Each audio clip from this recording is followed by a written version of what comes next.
So hello everyone. अभी हम लोग इसका फाइनल पार्ट में है स्पेक्ट्रोफोटोमेट्री का, जिसमें हम लोग डिस्कस करने वाले हैं टू कंपोनेंट एनालिसिस। इसके पिछले पार्ट में मैंने आपको बताया था कि हम लोग वन कंपोनेंट एनालिसिस कैसे किए हैं, आयरन का, निकल का, क्रोमियम वगैरह का। इसमें हम लोग देखने वाले हैं टू कंपोनेंट एनालिसिस, मतलब इसमें दो स्पीसीज होंगे, एक एक्स होंगे और एक वाई होगा। या तो ये दोनों आपस में इंटरेक्ट करेगा या तो ये दोनों इंडिपेंडेंट रहेंगे।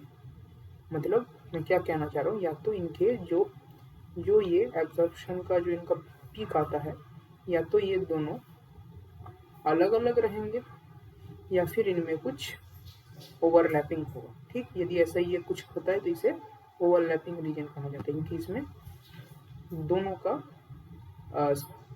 पीक है। तो इसमें हम लोग कुछ देखते हैं कि इसे कैसे करना है। एब्जॉर्प्शन इज इंडिपेंडेंट प्रोसेस, मतलब एक्स का जो एब्जॉर्प्शन होगा वो अलग होगा, वाई का एब्जॉर्प्शन होगा वो अलग होगा। इन दोनों के बीच में कोई लिंक नहीं है। यदि वाई को हम लोग चेंज करेंगे तो एक्स पर कोई चेंज नहीं होगा, एक्स के एब्जॉर्प्शन पर। सो ये अलग अलग होते हैं। ये बहुत इंपॉर्टेंट स्टेटमेंट है। लैम्डा 1 क्या है? Absorbance for Y, for X. Lambda 2 क्या है? Absorbance for Y. Here is no problem. If overlapping of lambda means wavelength between x and y occur, then some difficulties are there. ठीक, यदि ये overlapping होता है तो सबसे फर्स्ट केस नो ओवरलैपिंग, ये आइडियल केस है, पर ऐसा बहुत कम होता है। सेकंड है वन वे ओवरलैप, थर्ड है टू वे ओवरलैप। ये क्या है, ये हम लोग अभी डिटेल्स में पढ़ने वाले हैं। नो ओवरलैपिंग आइडियल कंडीशन, मतलब ये अपना x का अलग है, ये अपना y का अलग है। इन दोनों का लैम्डा मैक्स अलग अलग वेवलेंथ पर है, ये दोनों आपस में कोई ओवरलैप नहीं शो कर रहे हैं। तो हम लोग इनका एब्जॉर्बेंस अलग से कैलकुलेट कर सकते हैं। ठीक है, यहाँ से a is equal to epsilon X B C L से करके अलग अलग हम लोग इन सबका कैलकुलेट कर सकते हैं। सेकेंड है one way overlap. One way overlap में क्या होता है, देखिए, suppose species y absorb light at two wavelength lambda 1 and lambda 2, while species x absorb light only at lambda 1. ये जो x है ये क्या कर रहा है, इसका जो एब्जॉर्प्शन मैक्सिमम है वो हम लोग उस वेवलेंथ को बोल रहे हैं लैम्डा 1। लेकिन जो ये y है इसका इसका एब्जॉर्प्शन मैक्सिमम कितना है, लैम्डा 2, बट ये लैम्डा 1 पर भी इसका एब्जॉर्प्शन मैक्सिमम है। ठीक, तो इसमें क्या दिक्कत होगा, ये वाला, ठीक है, यदि हम लोग x का एब्जॉर्बेंस निकालने जाएंगे तो यहाँ पर क्या होगा, ये y का भी एब्जॉर्बेंस और x का भी एब्जॉर्बेंस, दोनों का सम मिला करके ये टोटल वाला एब्जॉर्बेंस आएगा। वो थोड़ा सा प्रॉब्लमेटिक करेगा, वो थोड़ा सा प्रॉब्लम देगा हम लोगों को। ठीक है, तो लैम्डा 1 पर देखिए x का कंट्रीब्यूशन और y का कंट्रीब्यूशन है, और लैम्डा 2 में बस y का कंट्रीब्यूशन है। तो ये y के लिए हम लोग cy निकाल लेंगे यहाँ से। ऐसे कर करके ये सब कैलकुलेशंस पर भी आपको नहीं जाना है, अब बस इसका थोड़ा सा फॉर्मूला देख लीजिए, क्योंकि ये ऐसे भी बहुत इंपॉर्टेंट है नहीं, क्योंकि इतना ये ना तो इस फॉर्मूला से आपको कोई क्वेश्चन आने वाला है, ना तो ऐसा फॉर्मूला आपसे पूछने वाला, मतलब अभी तक तो पूछा नहीं गया है प्रीवियस ईयर क्वेश्चंस में। अच्छा, टू वे ओवरलैपिंग क्या है, सिमिलर है वन वे में, वन वे ओवरलैप टाइप का। इसमें क्या होता है कि एक्स भी क्या करता है, 2 पॉइंट पर इसका मैक्सिमम आता है, और y का भी 2 पॉइंट पर मैक्सिमम आता है, और इन दोनों का ये लैम्डा मैक्स भी सेम है। ठीक है, ये लैम्डा मैक्स सेम है, तो ऐसे करके होता है y में। ठीक, तो वैसे इनका कैलकुलेशन आप देख लीजिएगा, क्योंकि लैम्डा 1 पर भी, लैम्डा 1 में भी x और y पर डिपेंड करेगा, लैम्डा 2 में भी x और y पर डिपेंड करेगा। तो ऐसे करके हम लोग को, मतलब सेपरेटली हम लोग को निकालना पड़ेगा यदि हम लोग कंसंट्रेशन ऑफ x निकालना चाहते हैं, ना कि अल्टीमेटली हम लोग को अननोन कंसंट्रेशन निकालना रहता है। कंसंट्रेशन ऑफ x का ये बड़ा वाला फॉर्मूला रहेगा। सिमिलरली हम लोग कंसंट्रेशन ऑफ y निकाल सकते हैं, ऐसा कुछ बड़ा वाला फॉर्मूला रहेगा। नेक्स्ट देखिए, ये में भी थोड़ा सा इंपॉर्टेंट हो सकता है। वो है spectrophotometric determination of dissociation constant KIN of an indicator. अच्छा, ये होता है हम लोग के पास एक इंडिकेटर, उसके पास एक H+ आयन उसके पास, वो इजीली उसको लिबरेट कर सकता है। तो जब भी हम लोग उसको पानी के साथ रिएक्ट करवाएंगे तो वहाँ पर एक H+ आयन रिलीज हो जाएगा और ये स्पीसीज बनेगा I-। तो हम लोग के पास दो स्पीसीज है, एक HIN और एक I-। ठीक, एक तो ये HIN है, ये एब्जॉर्ब करता है λ1 पर, एक हम लोग के पास IN- है, ये एब्जॉर्ब करता है λ2 पर। जैसे ही हम लोग pH बढ़ाएंगे, मतलब बेसिक मीडियम, तो H+ आयन कंसेंट्रेशन घटेगा, यानी कि H+ आयन कंसेंट्रेशन घटेगा तो HIN का भी कंसेंट्रेशन घटेगा और IN- का कंसेंट्रेशन बढ़ेगा ऑन इंक्रीजिंग pH। ठीक, absorbance value of HIN decreases and that for IN- increases। जैसे ही हम लोग pH बढ़ाएंगे तो HIN का कंसेंट्रेशन घट जाएगा और IN- का कंसेंट्रेशन बढ़ जाएगा। एंड एट इक्विलिब्रियम, ठीक, ये हम लोग का इक्विलिब्रियम कांस्टेंट है KIN, और वहीं से हम लोग को मिलता है ये टर्म PKIN। PKIN कुछ नहीं है, माइनस लॉग ऑफ KIN है। ठीक, तो यहाँ से हम लोग को PKIN वाला टर्म्स मिलेगा, ये देख लेना। एट आइसोइलेक्ट्रिक पॉइंट में ये दोनों इक्वल हो जाएंगे। अच्छा, आइसोइलेक्ट्रिक पॉइंट क्या है, ये आप लोगों को और अच्छे से कहाँ पर पढ़ने को मिलेगा, एमिनो एसिड वाले चैप्टर में। आइसोइलेक्ट्रिक पॉइंट में ये दोनों का कंसेंट्रेशन सेम होता है, जिसके कारण PKIN is equals to PH हो जाता है, क्योंकि log 1 तो 0 है। देखिए HIN is equals to IN, ये दोनों सेम होंगे तो इनका रेशियो 1 हो जाएगा। तो वैसे ही PKIN क्या हो जाएगा, PH एट आइसोइलेक्ट्रिक पॉइंट। ठीक है, आइसोइलेक्ट्रिक पॉइंट में PKIN PH के इक्वल हो जाएगा। और ये ग्राफ कुछ नहीं है, सिंपल है कि शुरुआत में HIN का कंसेंट्रेशन ज़्यादा रहेगा, विथ टाइम ये डिक्रीज हो जाएगा, और शुरुआत में IN- का कंसेंट्रेशन कम रहेगा, विथ टाइम ये इंक्रीज हो जाएगा, और जहाँ पर ये मीट करते हैं उसी को हम लोग आइसोइलेक्ट्रिक पॉइंट बोल देते हैं। नेक्स्ट है फोटोमेट्रिक एरर। देखिए, The uncertainty in measurement of transmitted light through detector is called photometric error। जब भी हम लोग इसको ट्रांसमिटेंस वगैरह को मेजर करते हैं, ट्रांसमिटेड लाइट थ्रू डिटेक्टर, उसमें कुछ एरर हो सकते हैं, उन्हीं एरर को हम लोग नाम दिए हैं फोटोमेट्रिक एरर। वो एरर कैसे क्यों हो सकता है, मे बी ट्रांसमिटेंस बहुत ज़्यादा हो गया या फिर ट्रांसमिटेंस बहुत कम हो गया। तो जनरली हम लोग 2 टाइप्स ऑफ एरर देखते हैं, एक है रिलेटिव एरर, एक डेल्टा C/C। C क्या है, C वो जो A is equals to epsilon BC था, वो वाला ये C है। डेल्टा C/C रिलेटिव एरर हो गया, कोएफिशिएंट ऑफ रिलेटिव एरर ये क्या है, डेल्टा C/C, और इसी को आप डिवाइड बाई डेल्टा T बोल दीजिए, या फिर इसको आप बोल सकते हैं क्या, delta C/C multiplied by 1/Δt। ये है coefficient of variation, sorry coefficient of relative error. C क्या है कंसंट्रेशन, T क्या है ट्रांसमिटेंस। यदि जो ये IT है, मतलब जो ट्रांसमिटेंस जो ट्रांसमिटेड इंटेंसिटी ऑफ लाइट, यदि वो बहुत ज़्यादा हुआ तो भी एरर दिखेगा, या तो बहुत कम हुआ तो भी एरर दिखेगा।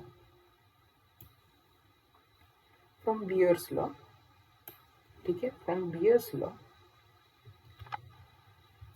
देखिए, यदि हम लोग यहाँ पर A यूज करते हैं, A क्या था, स्पेसिफिक एब्जॉर्बिविटी है ना, यदि हम लोग वो यूज करते हैं तो C का फॉर्मूला ऐसा कुछ आएगा, और इसी को हम लोग जब सॉल्व करेंगे 1/2.303 को तो ऐसा वाला आएगा। अब इसमें हम लोग डेल्टा C/Δt लेते हैं तो ये फॉर्मूला मिल जाएगा। ऐसे कर करके जब हम लोग सॉल्व करेंगे तो डेल्टा C/C का फॉर्मूला हम लोग को ये मिलेगा।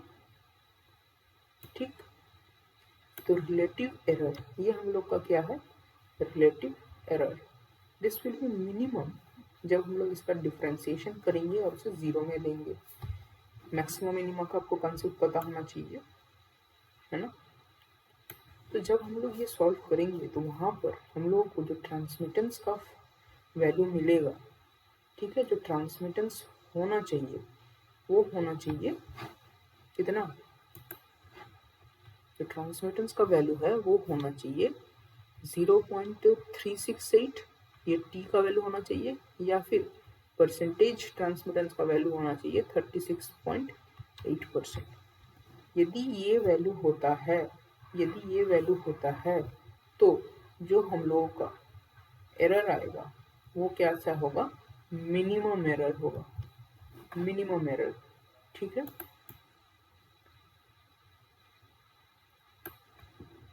यदि एरर मिनिमम हुआ तो वो हायर एक्यूरेसी हम लोग को रिजल्ट मिलेगा, ठीक है, ज़्यादा एक्यूरेट रिजल्ट मिलेगा। अच्छा, एक्यूरेसी प्रिसिशन का आपको कॉन्सेप्ट क्लियर होना चाहिए, आई होप सो, मैंने आपको पढ़ाया हुआ है। तो ये ज़्यादा एक्यूरेट होगा क्योंकि उसमें एरर कम होंगे। और एक ये रेंज है, देखिए, एक तो 36.8% में हम लोग को मिनिमम मिलेगा, लेकिन यदि इतने रेंज तक भी हम लोग इसे मेंटेन कर लेते हैं, जब तक हम लोग को ट्रांसमिटेंस, परसेंटेज ट्रांसमिटेंस मतलब 15% से 65% के बीच में भी यदि हम लोग मेंटेन कर लेते हैं तो यहाँ पर हम लोगों को लेस एरर मिलेगा, लेस। और 36.8 में तो हम लोग को मिनिमम एरर मिलेगा और इस रेंज में लेस एरर मिलेगा। जैसे ही आप इसके आगे चले जाएंगे आपको एरर बहुत ज़्यादा होने लगेगा, ठीक है। सो लेस एरर, ठीक। यदि आपका ट्रांसमिटेंस 10% है या 80% है तो उसमें आपको बहुत ज़्यादा एरर मिलने का चांसेस है। कोएफिशिएंट ऑफ रिलेटिव एरर, इसका भी आप देखिएगा, ये जब हम लोग देखेंगे तो इसमें इसका वैल्यू कुछ ऐसा आता है। और ये वाला जो पार्ट है ना, ये स्लोप होता है एक ग्राफ का, एक कोई प्लॉट करते हैं हम लोग जिसे हम लोग बोलते हैं रिंग बॉम्ब प्लॉट। तो वो क्या है वो एक बार देख लेते हैं। देखिए, रिंग बॉम्ब प्लॉट के बारे में भी आपको एक आइडिया होना चाहिए, मे बी इससे कभी कभी क्वेश्चन पूछ दे।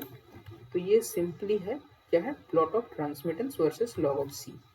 जो हम लोग ये a is equal to epsilon bc करते हैं तो ये c, इसका हम लोग लॉग ले लिए हैं, और ये जो ट्रांसमिटेंस है इसका हम लोग इसके साथ करते हैं, तो इसका जो स्लोप आएगा वो ये आना चाहिए, है ना, t बाई लॉग सी, इनका चेंज इसीलिए delta.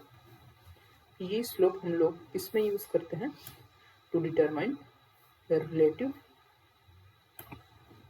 To determine coefficient of relative error.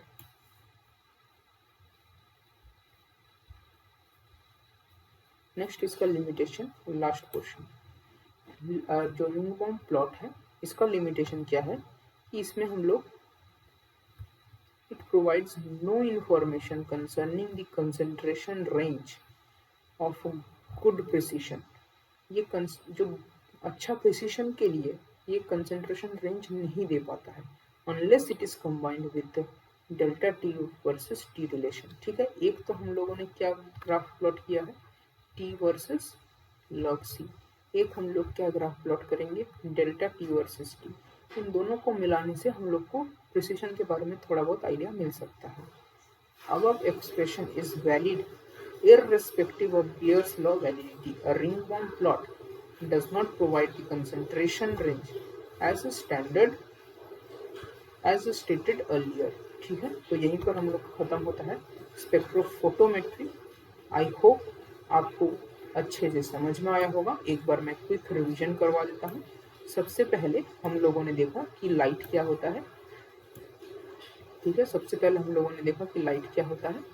Light is a train of photon, ठीक है। लाइट में क्या होता है, उसमें फोटोन वगैरह होता है और वो स्ट्रेट लाइन में नहीं मूव करता है, वो एक वेव के फॉर्म में मूव करता है। वेवलेंथ क्या होता है, ये दोनों मैक्सिमम पॉइंट्स के बीच का जो डिस्टेंस या दो मिनिमम पॉइंट्स के बीच का डिस्टेंस, उसी को हम लोग वेव लेंथ बोलते हैं। वेवलेंथ का अपोजिट करेंगे तो वेव नंबर हो जाएगा। E is equal to h वाला फॉर्मूला आपको पता ही होगा।